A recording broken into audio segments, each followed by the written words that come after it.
Mit Tränen in den Augen zupfte sie ein weiteres Graspflänzchen aus dem Blumenbeet und strich die Erde danach wieder glatt. Wie konnte es nur so weit kommen? Wie kann sie schon früher tot sein als ich? Nicht sie ist auf mein Begräbnis, sondern ich auf ihrem gewesen. Die alte Frau schluchzte und sah auf das Grab ihrer über alles geliebten Tochter. Für sie war es immer noch ein großer Schock.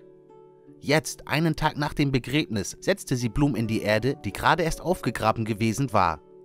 Der Tod ihrer geliebten Tochter setzte ihr schwer zu.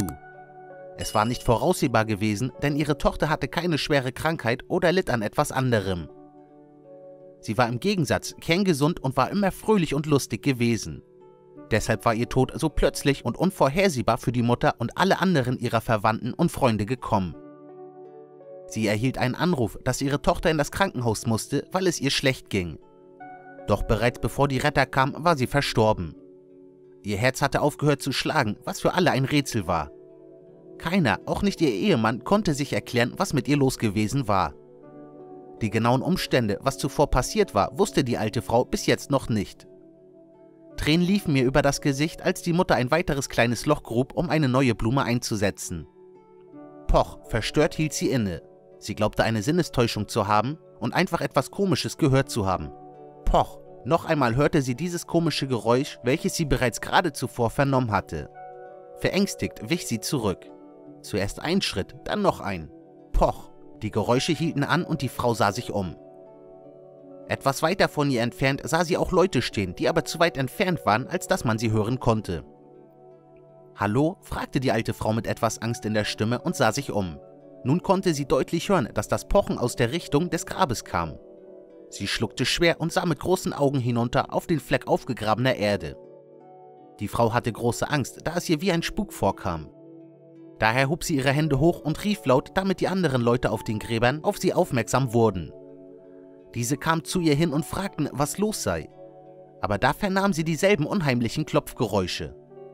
Alle beschlossen nachzusehen, was los war, während jemand die Polizei und den Pfarrer verständigte.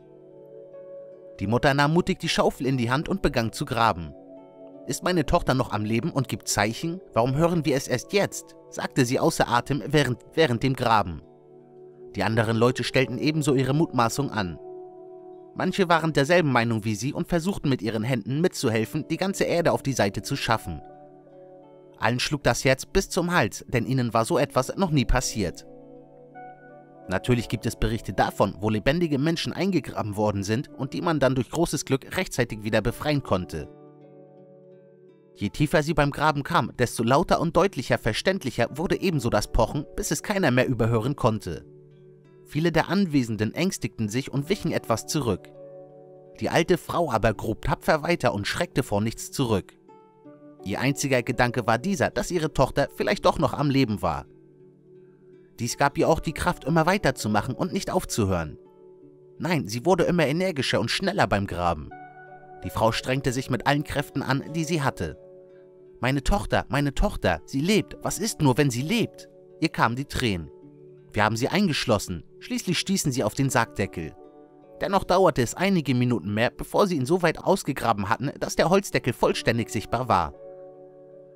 Die Männer, die nun herbeigeeilt kamen, halfen mit Spaten und spitzen Werkzeugen mit, den Deckel zu befreien und hochzudrücken. Alle warteten mit angespanntem Atem. In der Mitte des Sarges lag eine wunderschöne junge Frau, die alles andere als tot aussah. Schwer begann sie zu husten und sah sehr mitgenommen aus. Die alte Frau brach beim Anblick von ihrer sehr geliebten Tochter in Tränen aus. »Mama«, rief die totgeglaubte Tochter schwach aus, als sie ihre Mutter sah. »Ich bin jetzt hier, hab keine Angst, alles wird gut, ich lass dich nie wieder allein.« Die Mutter stieg vorsichtig zu ihr und legte ihre Arme um sie herum. Beide weinten vor Freude. Die Notärzte kamen wenige Augenblicke später und die junge Frau wurde aus dem Sarg gehoben. Dann wurde sie vorsichtig auf eine Bahre gelegt und zum Krankenhaus getragen. Wir wissen nicht, wie das passieren konnte. Wir haben so etwas noch nie gehabt, sagte einer geschockt zu der weinenden Mutter. Inzwischen hatte sich eine große Menschenmenge um den Sarg herum versammelt und schaute dem Geschehen mit einer Gänsehaut, aber trotzdem neugierig zu.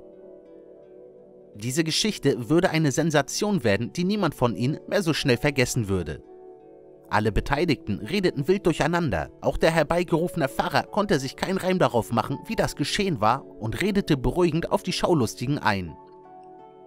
Er versuchte auch zu verhindern, dass die Privatsphäre dieser beiden Personen verletzt wurde, denen das Schicksal so schrecklich mitgespielt hatte. Die alte Mutter fuhr mit ihrer gerade erst befreiten Tochter auf den schnellsten Weg mit dem Krankenwagen ins Krankenhaus. Dort wurde ihre Tochter ein weiteres Mal kurz weggenommen, denn mit ihr wurden verschiedene Tests gemacht. Diese sollten belegen, dass sie lebendig und bei einer guten Gesundheit war. Gleichzeitig wurde nachgeforscht, weshalb eine solch tragische Verwechslung von einer lebenden mit einer Toten nur passieren konnte. Bis zu diesem Moment hatte keiner der beteiligten Mediziner schon eine Ahnung, wie weitreichend und schrecklich die Wahrheit werden würde. Keiner rechnete mit diesem Ergebnis, zu dem die Mediziner nach einem gründlichen und langen Check kamen. Dieser würde so verheerend sein, dass sich keiner das im Vorfeld überhaupt vorstellen könnte. Die untersuchenden Mediziner fanden heraus, dass der armen Frau ein Gift zugeführt worden war. Dieses war beinahe geruchsneutral und hatte auch keinen starken Geschmack. Es war zwar schwer zu beschaffen und verboten, doch man konnte es mit viel Mühe beschaffen. Die Polizei wurde umgehend von diesem Fund verständigt und überall herrschte Aufruhr. Die gerade erst gerettete Frau konnte sich nicht in Ruhe von diesem lebensbedrohlichen Schock erholen, da Kriminalbeamte und andere Personen zu ihr ins Zimmer wollten, um sie zu befragen. Zudem versammelten sich Massen an Presseleuten vom Fernsehen, Radio und von der Zeitung vor dem Krankenhaus. Sie alle hatten durch den riesigen Aufruhr bereits von diesem Vorfall mitbekommen und versuchten Informationen zu sammeln, die sie dann weitergeben konnten. Die Polizisten fragten die junge Frau, an was sie sich erinnern konnte. Die Frau erwiderte, dass es ihr ganz gut gegangen sei, bis zum Abend. Sie hätte gekocht und für ihren Ehemann und sich das Essen angerichtet. Während sie das Essen zum Tisch trug, hatte ihr Mann die Getränke vorbereitet und diese ebenso zum Tisch getragen. Eigentlich wäre alles sehr entspannt verlaufen. Die Stimmung der beiden Eheleute war harmonisch gewesen und nichts ließ darauf hindeuten, dass sie sich danach richtig schrecklich fühlen würde. Erst in der Mitte des Essens sei ihr langsam schlecht geworden. Bis dahin hatte sie auch schon von ihrem Getränk getrunken. Weil sie dachte, dass sie einfach zu wenig getrunken hatte, nahm sie noch einen Schluck von dem Saft und aß einfach weiter. Die Frau hatte gedacht, dass dieses leichte Unwohlsein sich bald auflösen würde. Aber dem war nicht so, denn dieses Gefühl des Unwohlseins verstärkte sich so weit, dass sie ihrem Mann dies klagte und dieser ihr zu Bett half. Er räumte auch das ganze Essen und die Getränke weg. Im Zimmer wälzte sie sich im Bett herum. Sie hatte langsam große Schmerzen und als sie schließlich gequält stöhnte, rief ihr Mann die Rettung. Ich weiß nicht, was passiert sein könnte. Alles war so normal an diesem Abend, beteuerte die Frau unter Tränen den Beamten, die sie befragten. Erzählen Sie weiter, was war danach? Wie verhielt sich Ihr Mann Ihnen gegenüber? Mein Mann war nicht anders als sonst. Natürlich besorgt um mich, als er sah, wie es mir ging, antwortete sie daraufhin gut überlegend. Sie berichtete, wie sie dann ins Krankenhaus gebracht worden war und die Ärzte sie untersucht hätten. Während die Ärzte nichts fanden, was ihr helfen konnte, war es ihr immer schlechter und schlechter gegangen, bis sie schließlich glaubte, ersticken zu müssen. Schließlich war sie in Ohnmacht gefallen und konnte sich an nichts mehr erinnern. Die früheste Erinnerung war diese, als sie sich in der allumfassenden Dunkelheit gefangen sah und nicht wusste, wo sie war. Als ihre Mutter ihre Klopfgeräusche und ihre verzweifelten Versuche, ihrem düsteren Gefängnis zu entkommen, hörte, fand sie ihre Hoffnung wieder, die sie schon aufgegeben hatte. Ich dachte, ich sterbe darin und niemand wird jemals die Wahrheit erfahren, schluchzte die erschütterte Frau am Ende ihrer Erzählung. Die Polizisten machten sich sofort auf, um der Wahrheit auf die Spur zu kommen und durchsuchten als erstes das gemeinsame Haus der Frau und deren Ehemannes. Dort fanden sie gut versteckte Spuren des Giftes, die sie zu einem kleinen Plastikbeutel, der das seltene und sehr gefährliche Gift enthielt, welches bei der Untersuchung auf Gift in dem Körper der Frau gefunden wurde. Der Ehemann wurde festgenommen und ins Gefängnis gebracht, wo er seine schwere und gerechte Strafe bekam. Er hatte versucht, seine Frau umzubringen, um an ihr Geld und ihr gesamtes Vermögen zu kommen, da er sich scheiden lassen wollte und eine andere geliebt hatte. Diese Geschichte ist einfach unglaublich. Wie konnte es wohl so weit kommen, dass ein Lebendiger begraben wird? Schreibe uns deine Meinung in die Kommentare. Bis bald.